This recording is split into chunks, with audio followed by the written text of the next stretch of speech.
दर्शक बंधु चालन जाणमा राखी पूर्णिमा केबे आरंभ होता केन्ताकर आरंभ होता।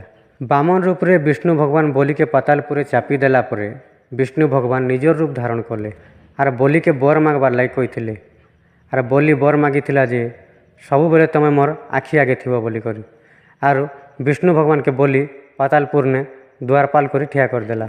ई कथाटा माता लक्ष्मी सही नहीं पारले कहीं जे बोले विष्णु भगवान स्वर्गपुर के नहीं आसीना।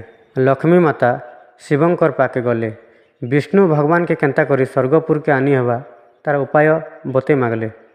शिव कहले बोली जदि जहा के थरे कथा दीचे बोले तार कथार ओहरी नहीं जाए तमे जदि जेकोसी बंधन रे जदि बोली के बांधी पारब बोले विष्णु भगवान स्वर्गपुर के आसबे बोली कहले आरो तांकर नागा बासकी के आदेश देले लक्ष्मी माता संगे जीवार लगे। माता लक्ष्मी नागकन्या रूप धारण कले आर बासकी गोटे सूता हो गला से सूता के निकरी बलिंग हाथे माता लक्ष्मी बांधी देले आर निजर रूप धारण करी बर मागले जे विष्णु भगवान के स्वर्गपुर के फिरे नेबार लगे। बोली माता लक्ष्मी के वचन देला आर कहला जे ई श्रावण पूर्णिमा रे जेन भाई हाथे भौणी जदि राखी बांधबा बोले सेटा हो संपर्क डोरी आर भाई भौणी लगे रक्षा कवच। जय माँ सरस्वती नमस्कार।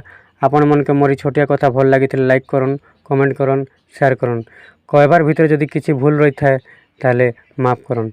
धन्यवाद नमस्कार। जय माँ माणिकेश्वरी।